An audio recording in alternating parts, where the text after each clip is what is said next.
Shalom saudara pendengar saudara rohani yang dikasihi Tuhan Yesus Kristus. Selamat datang di renungan rohani malam hari ini. Selamat malam, saya berdoa agar saudara sehat selalu. Semoga Roh Kudus hadir di tengah kita saat ini. Sebelum kita mulai renungan malam ini, marilah kita bersama-sama berdoa.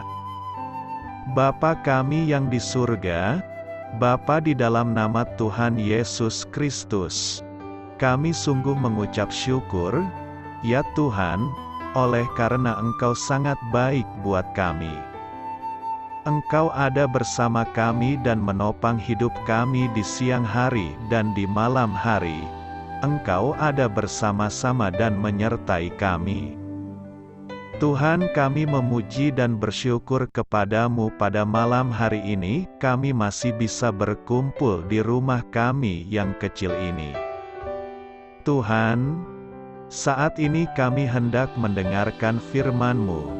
Berilah pengetahuan dan bimbinglah hamba-Mu ini agar apa yang Engkau firmankan dapat bekerja sesuai kehendak-Mu. Buat kami jemaat-Mu, bukalah hati dan pikiran kami untuk mendengar dan menerima firman-Mu. Kiranya firman-Mu ini dapat menjadi berkat bagi kami. Berbicaralah Tuhan, kami sudah siap menerima firman-Mu. Di dalam nama Tuhan Yesus Kristus kami berdoa dan mengucap syukur. Amin. Sahabat saudara rohani, pembacaan ayat emas Alkitab renungan kita malam hari ini. Nats pilihan kita adalah, karena iman, Abraham diam di tanah yang dijanjikan itu seolah-olah di suatu tanah asing. Tertulis dalam kitab Ibrani 11 ayat 9, bacaan kita pada malam ini terambil dari kitab Ibrani 11 ayat 8 sampai dengan ayat 10. Karena iman Abraham taat, ketika ia dipanggil untuk berangkat ke negeri yang akan diterimanya menjadi milik pusakanya. Lalu ia berangkat dengan tidak mengetahui tempat yang ia tujui. Karena iman ia diam di tanah yang dijanjikan itu seolah-olah di suatu tanah asing dan di situ ia tinggal di kemah dengan Ishak dan Yakub, yang turut menjadi ahli waris janji yang satu itu. Sebab ia menanti-nantikan kota yang mempunyai dasar, yang direncanakan dan dibangun oleh Allah. Ibrani 11 ayat 8 sampai dengan ayat 10. Topik dari ayat emas renungan kita adalah, semakin Anda mengarahkan pandangan ke surga, semakin kecil hasrat duniawi Anda. Mari kita mulai renungan malam kita. Judul renungan kita hari ini adalah Menuju Rumah, Kisah Inspiratif. Kini ketika saya semakin mendekati akhir perjalanan hidup, saya semakin merasa sebagai pendatang di dunia ini. Saya pikir ini adalah hal yang wajar. Pada awalnya Abraham menggambarkan dirinya sebagai orang asing dan pendatang, ketika ia membeli sebidang tanah untuk menguburkan Sarah. Kejadian 23 ayat 4. Waktu dan kematian dapat membuat Anda berpikir seperti itu. Kebanyakan orang percaya yang sudah berusia senja mengatakan hal semacam ini. Tak ada rumah bagi kita di dunia ini sebelum sampai ke surga. Seperti peziarah dalam The Pilgrim's Progress karya John Bunyan, sekali kita memandang kota surgawi, kita takkan pernah puas dengan hal lain yang tidak semulia itu. Seperti Abraham, kita mencari sebuah kota yang dibangun oleh Allah. Ibrani 11 ayat 10. Dalam Lord of the Rings karya Tolkien, Frodo dan kawan hobbitnya yang lain berangkat menyongsong petualangan besar sambil menyanyikan, "Rumah kita tinggalkan, dunia tujuan kita." Namun bagi orang Kristiani, kita menyanyikan kebalikannya, dunia kita tinggalkan, rumah tujuan kita. Di sana ada lembah air mata karena Ia akan menghapus segala air mata dari mata kita, dan maut tidak akan ada lagi, tidak akan ada lagi perkabungan, atau ratap tangis, atau duka cita, sebab segala sesuatu yang lama itu telah berlalu. Wahyu 21 ayat 4. Janji ini membuat perjalanan kita sekarang lebih mudah dijalani. Dengan kata lain, pengharapan untuk pulang ke rumah, itulah yang membuat saya tetap berjalan. Saya tak sabar lagi untuk tiba di sana. Amin. Marilah kita renungkan di dalam hati kita.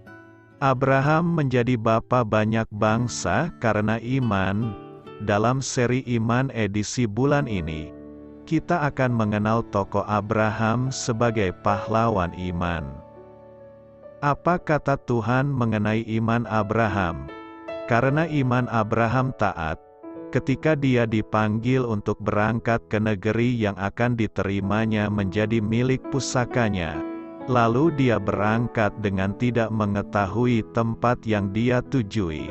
Karena iman dia diam di tanah yang dijanjikan itu seolah-olah di suatu tanah asing, dan di situ dia tinggal di kemah dengan Ishak dan Yakub, yang turut menjadi ahli waris janji yang satu itu. Ibrani 11 ayat 8-9. Namun, kapankah tepatnya Abraham memulai perjalanan iman? Ketika Nuh keluar dari Bahtera setelah air bah surut, dia menerima janji Allah untuk beranak cucu dan memenuhi bumi. Nuh memiliki 3 anak, yaitu Sem, Ham dan Yafet. Menurut silsilah yang tercatat dalam Lukas pasal 3, Sem memperanakan Arpahsad. Arpahsad memperanakan Kenan. Kenan memperanakan Salmon, dan Salmon memperanakan Eber. Salah satu anak Eber ialah Pelek. Pelek menikah lalu lahirlah Rehu. Kemudian Rehu pun menikah dan lahirlah Serug. Setelah beberapa tahun, Serug menikah dan memperanakan Nahor. Kemudian, Nahor menikah dan melahirkan Terah, ayah Abraham. Pada usia 75 tahun, Abraham mendengar firman Allah, "Pergilah dari negerimu dan dari sanak saudaramu dan dari rumah bapamu ini ke negeri yang akan kutunjukkan kepadamu. Aku akan membuat engkau menjadi bangsa yang besar, dan memberkati engkau serta membuat namamu masyhur, dan engkau akan menjadi berkat. Aku akan memberkati orang-orang yang memberkati engkau, dan mengutuk orang-orang yang mengutuk engkau, dan olehmu semua kaum di muka bumi akan mendapat berkat." Kejadian 12 ayat 1-3. Firman itulah yang dituruti Abraham dalam perjalanan imannya. Kalau saja saat mendengar firman Allah itu Abraham berdalih dan tidak taat, tentu kehidupannya akan sama saja seperti kebanyakan orang. Namun, dia percaya kepada Tuhan dan taat. Lalu pergilah Abram seperti yang difirmankan Tuhan kepadanya. Kejadian 12 ayat 4. Melalui ketaatan itu, Abraham memulai perjalanan imannya mengikuti perintah Tuhan. Demikian pula, karena ketaatan Abraham ini, semua keturunan Abraham baik yang jasmani atau rohani turut menerima berkat Allah. Memahami iman Abraham memperkuat dasar iman kita sendiri sebagai salah satu keturunan rohani Abraham. Iman Abraham taat terhadap perkataan Allah. Salah satu wujud iman Abraham yang mengagumkan ialah bahwa dia taat pada setiap perkataan Allah. Tidak ada kata berdalih atau mengeluh dalam seluruh respons Abraham pada setiap perintah Tuhan. Ketika Tuhan memerintahkan Abraham untuk berangkat dari negerinya ke negeri yang belum pernah dia ketahui, Abraham taat melakukannya. Kejadian 12 ayat 4. Selanjutnya, tidak tanggung-tanggung, Allah berfirman kepada Abraham, "Ambillah anakmu yang tunggal itu, yang engkau kasihi, yakni Ishak, pergilah ke tanah Moria dan persembahkanlah dia di sana sebagai korban bakaran pada salah satu gunung yang akan kukatakan kepadamu." Kejadian 22 ayat 2. Pada perintah ini pun Abraham taat, walaupun dia telah mendengar janji dari Tuhan bahwa dari Ishaklah yang akan disebut keturunannya. Dia tidak berbantah atau menggugat janji Tuhan. Luar biasa, Abraham tidak pernah meragukan perkataan Allah sedikit pun. Dia tahu bahwa Allah selalu merancangkan yang terbaik bagi setiap orang-orang pilihannya. Iman Abraham, doa yang penuh kuasa tidak dapat dipungkiri. Bagian yang sangat menarik dari iman Abraham ialah bahwa Allah menjawab doa Abraham dengan ajaib dan hebat. Banyak hal yang terkesan mustahil diterima dan dialami oleh Abraham karena Tuhan mengerjakannya bagi dia. Suatu kali, lalu Abraham berdoa kepada Allah, dan Allah menyembuhkan Abimelekh dan istrinya dan budak-budaknya perempuan, sehingga mereka melahirkan anak, sebab tadinya Tuhan telah menutup kandungan setiap perempuan di istana Abimelekh karena Sara, istri Abraham itu. Kejadian 20 ayat 17-18. Hal ini dan berbagai jawaban doa Abraham menunjukkan kepada kita bahwa doa dan iman berpadu menghasilkan jawaban doa yang dahsyat dari Allah. Iman Abraham setia menanti penggenapan janji Allah. Alkitab mencatat bahwa terhadap janji Allah, Abraham tidak pernah meragukannya. Walaupun kelihatannya mustahil bagi dia untuk mencerna janji Allah itu dengan pikirannya, bahwa dia akan mempunyai keturunan dari Sara. Padahal dia dan Sara sudah tua dan secara fisik sudah tidak mungkin mempunyai anak kandung sendiri. Abraham tetap setia menanti janji Allah digenapi. Setelah 25 tahun menanti, akhirnya Abraham menerima penggenapan janji ini. Ishak lahir ketika Abraham berumur 100 tahun. Dalam Ibrani 11 ayat 11 diceritakan, karena iman dia juga dan Sara beroleh kekuatan untuk menurunkan anak cucu walaupun usianya sudah lewat, karena dia menganggap dia, yang memberikan janji itu setia. Setialah menanti janji Allah, seperti Abraham, karena Allah tidak pernah lalai terhadap janjinya.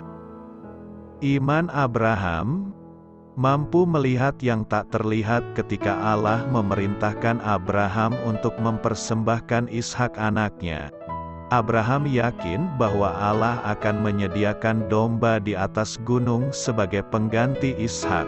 Peristiwanya digambarkan dengan cukup menegangkan dalam kitab Kejadian, ketika pada hari ketiga Abraham melayangkan pandangnya, kelihatanlah kepadanya tempat itu dari jauh.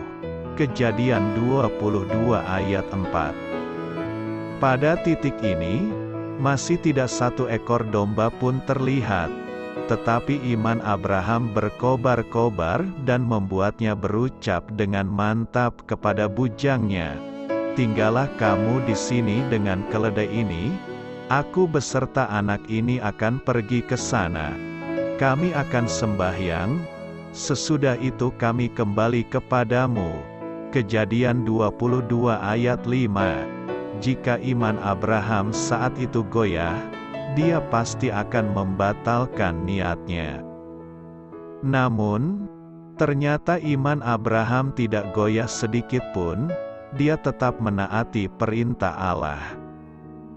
Benar saja, Allah memberikan domba sebagai pengganti Ishak.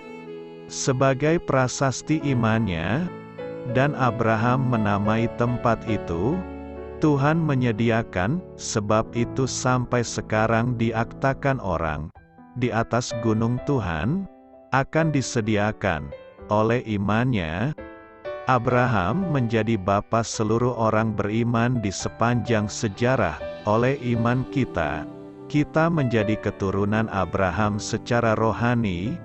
Karena garis keturunan iman ini, kita sebagai keturunan Abraham bisa menjalani kehidupan iman yang sama agar segala janji Allah pun tergenapi dalam hidup kita. Doa saya menyertai saudara sekalian. Saya memberkati Anda agar sewaktu Anda mencarinya dari Dia, Bapa Surgawi Anda akan memberikan bagi Anda roti harian Anda. Dalam nama Yesus Kristus, Tuhan yang berkuasa atas alam semesta dan menuntun kita kepada iman yang menyelamatkan, Tuhan Yesus menyertai senantiasa. Terima kasih sudah berkenan mendengarkan renungan malam saudara rohani. Tuhan memberkati. Amin.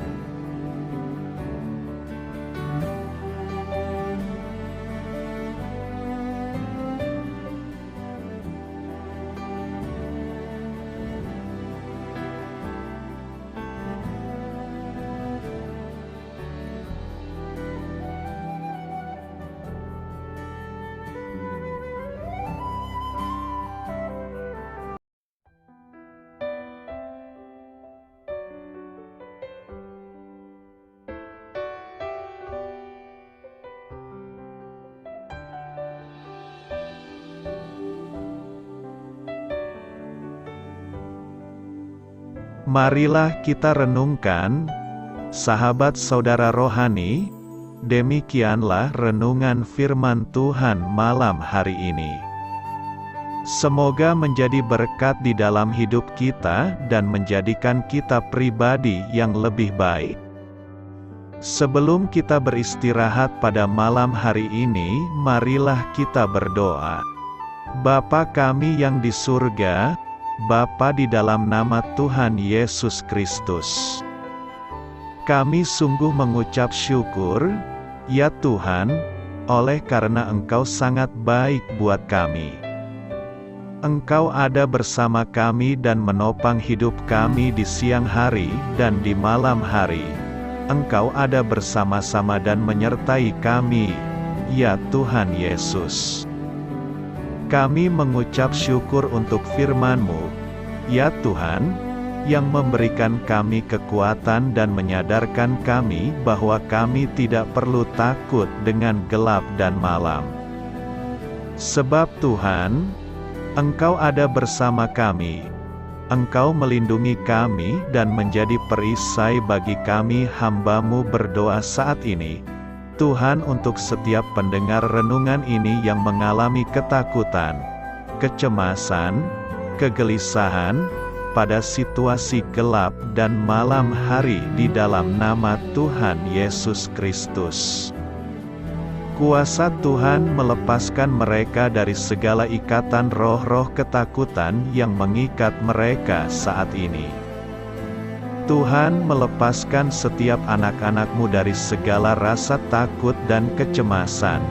Di dalam nama Tuhan Yesus segala kuasa-kuasa roh jahat, kuasa setan iblis yang mengganggu anak-anak-Mu, ya Tuhan, tolong hancurkan dan halaukan dengan kuasa-Mu. Dalam nama Tuhan Yesus Kristus, berkati setiap kami anak-anak-Mu, ya Tuhan, dan lindungilah kami aman di dalam Engkau. Ya Tuhan, Penuhilah setiap hati kami dengan keberanian, damai sejahtera, dan sukacita serta ketenangan yang dari Tuhan. Berkati kami di malam hari ini, saat kami tidur dan beristirahat. Kuasa-Mu, ya Tuhan, menaungi setiap kami, memberkati dan melindungi kami. Bangunkanlah kami kembali besok pagi dengan kekuatan yang baru, tubuh yang sehat diberkati Tuhan, dan berkat-berkat yang baru Tuhan sediakan bagi kami. Terima kasih, ya Tuhan, kami sungguh mengucap syukur untuk firman-Mu yang menguatkan kami. Dalam nama Tuhan Yesus Kristus Juru Selamat kami, Bapa kami yang baik, kami mengucap syukur dan berdoa haleluya. Amin. Biarlah firman Tuhan menjadi pengingat untuk kita semua, bahwa tuntunan dari Roh Kudus akan selalu memberi jalan keluar bagi setiap permasalahan hidup kita, dan memberi kedamaian di hati kita. Amin. Sampai jumpa di renungan malam saudara rohani berikutnya.